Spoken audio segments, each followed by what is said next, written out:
Hello viewers, আসসালামু আলাইকুম। আপনারা কেমন আছেন? আশা করি ভালোই আছেন। 1 মিনিট ট্রিক্স চ্যানেলে আপনাকে স্বাগতম। আজকে আপনাদের জন্য থাকছে মাইক্রোসফট এক্সেলের একটি পাওয়ারফুল ফাংশন, অফসেট ফাংশন। এই অফসেট ফাংশনের প্র্যাকটিক্যাল ব্যবহার আমরা শুরু থেকে শেষ পর্যন্ত দেখাবো। আসুন কথা না বাড়িয়ে চলে যাচ্ছি স্ক্রিনে। এই ভিডিও দেখে আপনারা যদি উপকৃত হন, আপনারা অবশ্যই আমার চ্যানেলটি সাবস্ক্রাইব করবেন। এর পাশাপাশি বেল আইকনে ক্লিক করে রাখুন, যাতে পরবর্তী ভিডিওর নোটিফিকেশন সবার আগে আপনার কাছে পৌঁছে যায়। শুরুতে আমরা যেখানে রেজাল্ট বের করতে হবে, find automatically show last month sales figure. এখানে দেখুন প্রথম 5 মাসের সেলস ফিগার দেওয়া আছে। আমি এখানে ইকুয়াল সাইন প্রেস করে অফসেট ফাংশনটি অ্যাক্টিভেট করব। অফসেট ফাংশনের 3টি ম্যান্ডেটরি প্যারামিটার, 2টো অপশনাল। সর্বপ্রথম প্যারামিটার হচ্ছে রেফারেন্স, অর্থাৎ যেখান থেকে আপনার স্টার্ট পয়েন্ট। আমি জানুয়ারির স্টার্ট পয়েন্ট সেটা সিলেক্ট করলাম, সেলসটা। তারপর কমা বাটন প্রেস করে রো, অর্থাৎ স্টার্ট পয়েন্ট থেকে সর্বশেষ এন্ড পয়েন্ট পর্যন্ত একটা রেফারেন্স সিলেক্ট করব। তার পূর্বে কাউন্ট অথবা কাউন্ট অল, এই যে কোনো দুটোর একটা ফাংশন আপনি ইউজ করতে পারেন। আমি শুরুটা কাউন্ট অল দিয়ে নিলাম, তারপর ব্র্যাকেট ক্লোজ করে -1 লিখব। -1 অর্থাৎ আপনার লাস্ট মান্থের সেলসটা এখানে নিয়ে আসবে। তারপর কমা দিয়ে কলাম নাম্বার আমরা 0 দেব, যেহেতু আমাদের স্টার্টিং পয়েন্ট থেকে এটা 0 হিসাবে কাজ করে অফসেট ফাংশন। অর্থাৎ অন্যান্য ফাংশনে যেমন ভিলুকআপে কলাম ইন্ডেক্স নাম্বার 1 2 3 এভাবে কাজ করে, অফসেট ফাংশন 0 থেকে এটা কাউন্ট হয় স্টার্টটা। তো এখানে রেফারেন্স B3 আমরা স্টার্ট পয়েন্টে নিয়েছি। তারপর কাউন্ট অলের ভিতরে B3 থেকে B14 পর্যন্ত নিয়ে তারপর -1 করে লিখে দিয়েছি। অর্থাৎ লাস্ট মান্থের সেলটা আমাকে অটোমেটিক্যালি এটা দিয়ে দিবে। আর কলাম যেহেতু ম্যান্ডেটরি ফিল্ড, এটা আমরা 0 দিয়েছি। হাইট আর উইথটা আমরা পরে দেখব। এখন ফাংশনটা আপনারা ভালো করে বুঝে নিন। এখানে রেফারেন্স হিসাবে আমরা B3, কাউন্ট অল থেকে -1 কেন করেছি, এটা হচ্ছে সর্বশেষ মান্থ যে আমার রেজাল্ট আসবে সেটা অটোমেটিক্যালি চলে আসবে। যেমন ধরুন আমার জুন মাসের সেলস, আমি এখানে একটা ডেমো ডাটা বসাই 3500, সেটা কিন্তু অটোমেটিক্যালি চলে এসেছে। আবার আমরা জুলাই মাসের সেলস ডাটা 8000 বসিয়ে দিচ্ছি, পর্যায়ক্রমে আমাদের 8000 চলে আসলো লাস্ট মান্থ সেলস ফিগার। অর্থাৎ এই ফাংশনটি ডাইনামিক্যালি কাজ করে। আপনারা যখন ডাটা অ্যাড করবেন সেখান থেকে লাস্ট মান্থের সেলস ফিগার অটোমেটিক্যালি চলে আসবে। তারপর দ্বিতীয় রিকোয়ারমেন্ট আছে, সেটা হচ্ছে find average of last 3 month dynamically. অর্থাৎ প্রতি মাসের ডাটা যখন এন্ড হবে সেটা অ্যাভারেজটা আমাকে করে দেবে অটোমেটিক্যালি। তো এখানেও আমি অফসেট ফাংশন ব্যবহার করব। ইকুয়াল সাইন প্রেস করব, অফসেট ফাংশনটি অ্যাক্টিভেট করব। রেফারেন্স অর্থাৎ স্টার্ট পয়েন্ট, আমার স্টার্ট পয়েন্ট জানুয়ারি মাসের প্রথম সেল ডাটা। কমা বাটন প্রেস করব, তারপর এখানে রো নাম্বার হচ্ছে স্টার্ট পয়েন্ট থেকে আমার এন্ড পয়েন্ট পর্যন্ত সিলেক্ট করব, এবং এই রেফারেন্সের পূর্বে আমরা কাউন্ট অথবা কাউন্ট অল যে কোনো একটি ফাংশন নিয়ে নেব। তারপর ব্র্যাকেট ক্লোজ করে মাইনাস, এখন আমরা যেহেতু লাস্ট 3 মান্থের ডাটা চাচ্ছি -3 দেব, অর্থাৎ শেষের দিক থেকে 3 মাস। তারপর কমা দেব, কমা প্রেস করে আমরা এখানে কলাম নাম্বার 0 দিয়ে দেব। এখন দেখুন লাস্ট 3 মান্থের সেলস অ্যাভারেজ আমার এখানে চলে এসেছে। এখন দেখুন জুন জুলাই আগস্ট এই 3টি মান্থ আমি একটা ডাটা মুছে দিলাম। দেখুন এখানে কিন্তু মে মাসের ডাটাটা ধরেছে। এখন আমার অ্যাভারেজ ফাংশনটি অফসেট ফাংশনের পূর্বে বসাতে হবে। এখন আমি যদি এখানে লাস্ট 3 মান্থের অ্যাভারেজ চাই, এটা কিন্তু এপ্রিল মাসের ডাটাটি এখনও দিচ্ছে, কারণ এখানে আমি হাইটটা সিলেক্ট করতে হবে, অর্থাৎ লাস্ট 3 মান্থ।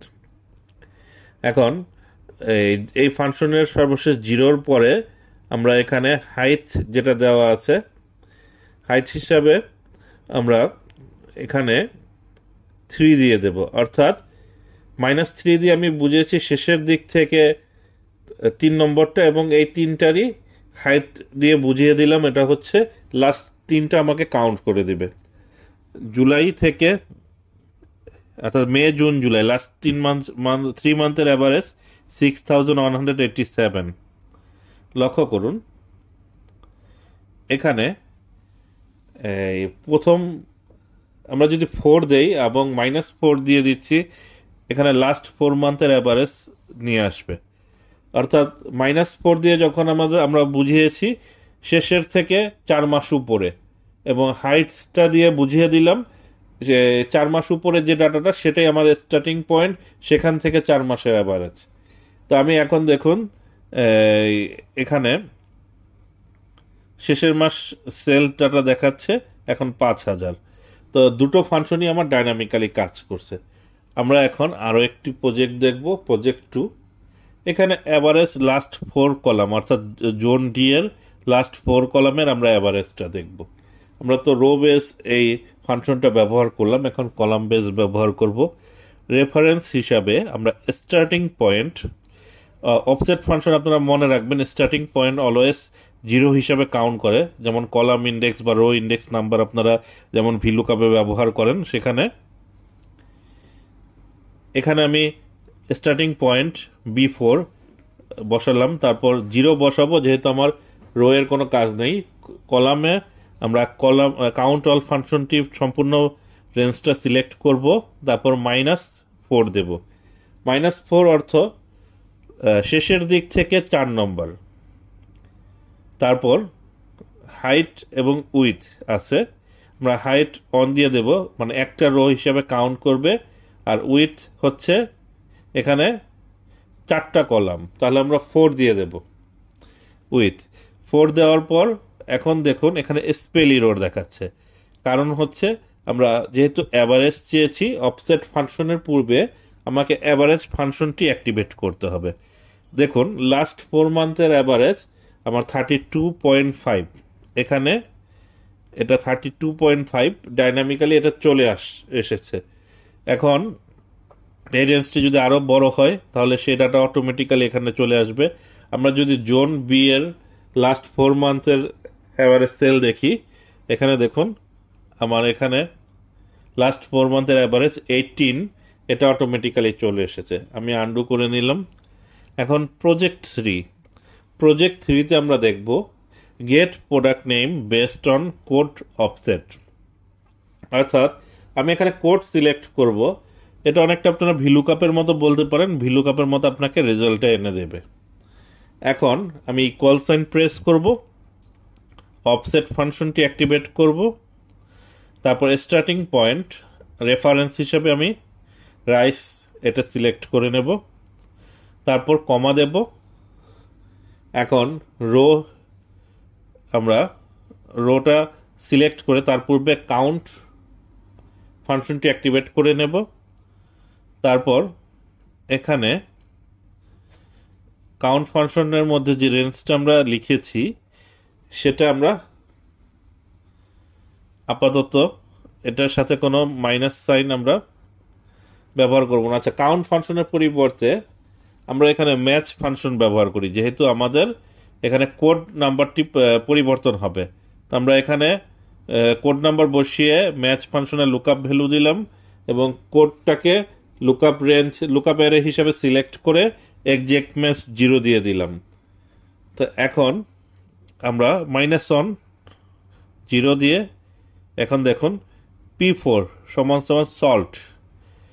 এখন এইখানে আমি যদি এটা চেঞ্জ করি প্রোডাক্ট, আচ্ছা আমরা এখানে দেখি -1টা আমরা কেন দেই বারবার অফসেট ফাংশনে, কারণ কলাম বা ম্যাচ যে ফাংশন সেটা ইন্ডেক্স নাম্বারটা কাউন্ট করে 1 থেকে 1 2 3, কিন্তু অফসেট ফাংশনে স্টার্টিং পয়েন্ট হয় 0 থেকে। তাহলে দেখুন আমি যখন পি অন সিলেক্ট করলাম এটা রেজাল্ট দিয়েছে সুগার। আমার এখানে -1 দিলে এত রেজাল্ট অ্যাকুরেট দেখাবে। আমি এখানে -4 দিলাম, এখন সল্ট দেখাচ্ছে। অর্থাৎ অফসেট ফাংশনে 0 থেকে যেহেতু স্টার্টিং পয়েন্ট এবং ম্যাচ ফাংশনে 1 থেকে, তাহলে আমার এখানে দুটো রেঞ্জ সমান করতে হলে -1 দেওয়া লাগবে। চতুর্থ প্রজেক্টে আমরা দেখব find the retrieve data from column right of A found header. অর্থাৎ এখানে আমার হেডার পরিবর্তন হলে এটা রেজাল্টও পরিবর্তন হবে। লক্ষ্য করুন, অফসেট ফাংশন স্টার্ট পয়েন্ট হচ্ছে B9, তারপর হচ্ছে সিরিয়াল নাম্বারটা আমরা B5 সিলেক্ট করে ম্যাচ ফাংশনটি অ্যাক্টিভেট করে রেঞ্জটা নেম, এজ এবং স্যালারি এই তিনটা সিলেক্ট করে 0 দিয়ে দিলাম, তারপর -1 দিয়ে ওকে করলাম। এখন আমার স্যালারি এখানে এইচ দিলাম, সিলেক্ট করলাম, এইচ চলে আসলো। নেম সিলেক্ট করলাম, নেম সোহাগ। এখন সিরিয়াল নাম্বার আমি যদি 2 দেই, 2 এর নেম ফয়সাল চলে এসেছে, এজ 38, স্যালারি 60,000। এখানে আমরা যদি রেঞ্জটা 1 দিই, কাদের স্যালারি, নেম এবং এজ এটা ডাইনামিক্যালি কাজ করছে। অর্থাৎ আমরা এইভাবে অফসেট ফাংশনটি ব্যবহার করতে পারি।